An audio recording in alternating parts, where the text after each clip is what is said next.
Hey guys, welcome to a new Let's Talk video.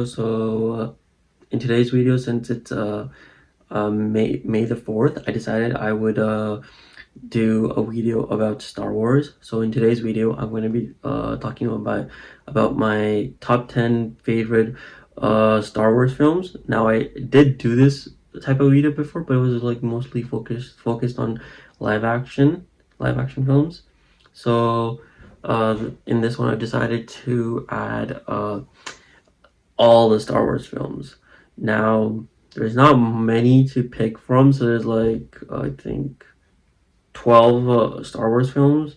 So yeah, not many Star Wars films to pick from. So it's gonna be pretty straightforward.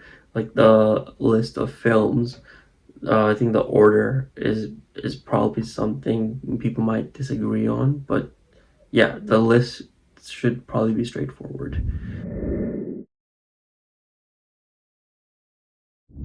Okay, so for number 10, I've gone with Solo. Now, there's definitely better films in Star Wars that are better than Solo, but I definitely think like Solo does get like a little bit of devalued or definitely like undeserved hate at times. I definitely think like Solo has its moments that um I did appreciate, and definitely like the highest aspects of Solo are some of the aspects I definitely enjoyed about this film. So yeah, I put Solo at 10.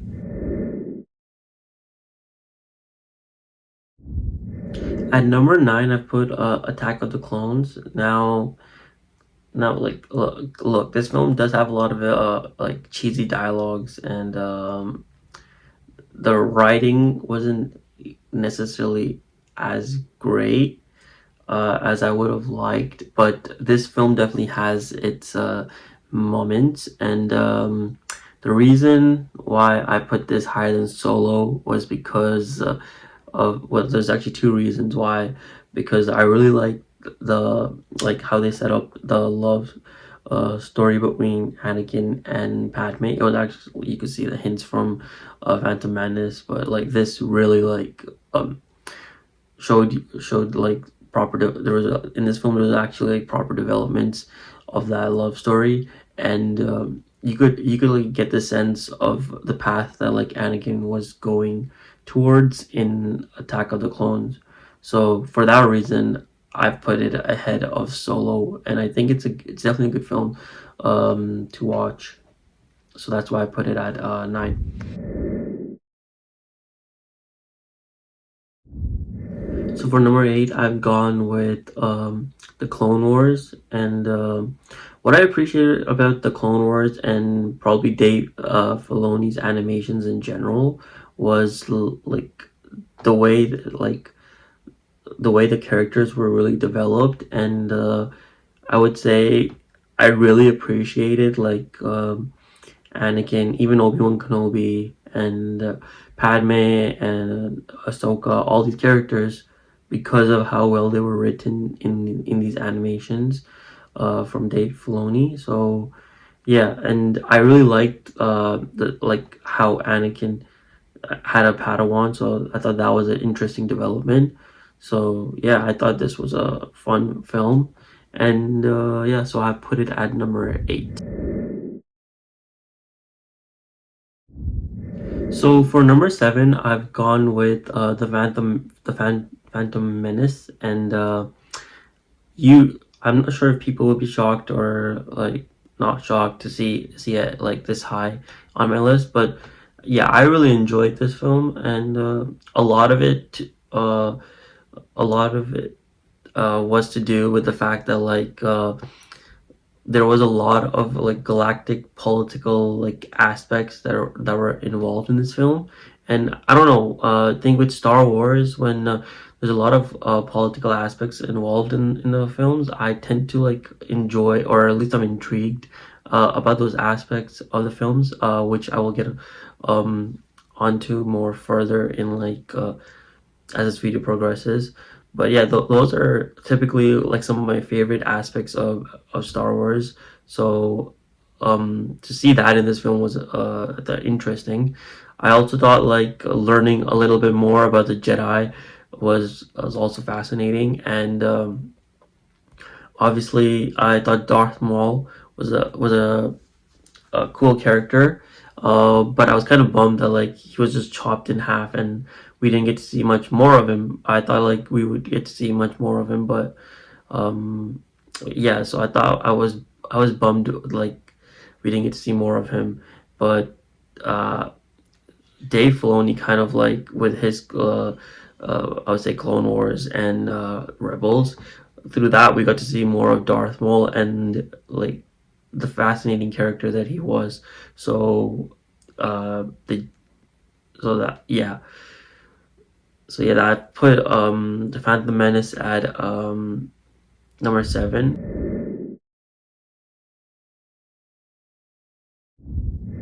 For number 6, I put Force Awakens. Now, I thought Force Awakens was like a good introduction to the new Star Wars trilogy, and yeah, I really had high expectations with like the next two entries in the films, but unfortunately, Rise of the Skywalker and The Last Jedi did not live up to those expectations at all, and it could be because of the lack of direction, and I thought like there was a lot of weird creative choices that were taken. So I don't really want to get into that discussion for a lot of this video, but yeah, just to like keep it short, I do believe like those last two films just did not live up to the expectations that The Force Awakens set up, especially considering like there was a good ground level that was like put in place. Like you had Kylo Ren, Poe, um, Finn, and Ray, and I thought like only like Kylo Ren and Ray, those were the only characters that actually got a fitting character arc and like proper development done on those characters. Whereas I think Poe and Finn were just neglected, and we didn't really get to see a fitting like end or character arc to their characters. Now, I do I do know that like it's their characters are still alive, like Poe and Finn. So there's definitely something like Disney, Star Wars, and Lucasfilm could do with those characters, and I hope they do because I definitely think those two characters deserve much better than they got. So fingers crossed. Yeah, so I put Force Awakens at number 6.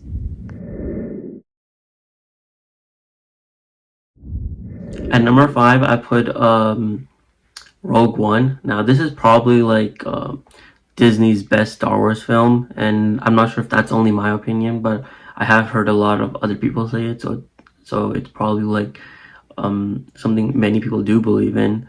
And yeah, I thought like exploring how like the rebels got the like plans for the Death Star was fascinating, and yeah, I thought the biggest reason why I loved Rogue One so much was that hallway scene from Darth Vader. That's just like iconic, and not only in Star Wars, but I would argue in like film history. That hallway scene, oof. So yeah, number 5, I put Rogue One.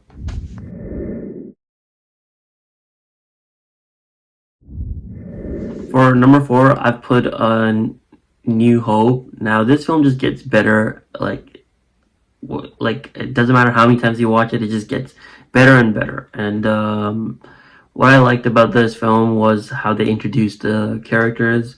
So you had Luke when he was like when he was entering like that sunset scene, still very like cool and iconic. And you obviously had Leia and Han Solo, Darth Vader. Now these all characters were amazing, and then you even had like Obi-Wan Kenobi. Yeah, he was cool too. So yeah, I thought like the this film like did a good level of introducing all these characters, and the aspect of entire like Star Wars cinematic world building was amazing in this film. So yeah, New Hope at number 4. So for at number 3, I put Return of the Jedi, and what I like about Return of the Jedi is it pretty much highlights what Star Wars it is about. In that, like, we see the redemption of Anakin Skywalker slash Darth Vader, because as we learn that, like, Luke Skywalker is Anakin Skywalker slash Darth Vader's son. We see that, like, when he has the choice where he has to either kill his son or save him, he decides to save him, and instead he throws Palpatine down, like, the I don't know what to call it, but he basically throws Palpatine down through the reactor, and then, like, basically redeems himself. So that's what I really like about Return of the Jedi, because it really highlights what Star Wars is about at its core, which is redemption. So yeah, for that I put Return of the Jedi at number 3. So for number 2, I put Revenge of the Sith, and the reason why this film is so high up for me is because, like I mentioned before in this video, I really appreciate, like, the political commentary that we, like, see in Star Wars, and this film was a perfect example of that, because I thought this film did a really good job of describing the political commentary that we experience in our daily life, whether it's through television or a newspaper. I thought it did that really well, very subtly, with the commentary that we saw in this film. And yeah, I really found it interesting as well how the Jedi were very easily manipulated by like Palpatine, and they didn't even know about it, which was very shocking to me. And I thought the duo between Obi-Wan Kenobi and Anakin Skywalker was amazing. It's probably one of the best duels I've seen in Star Wars history. So yeah, I put Revenge of the Sith at number 2.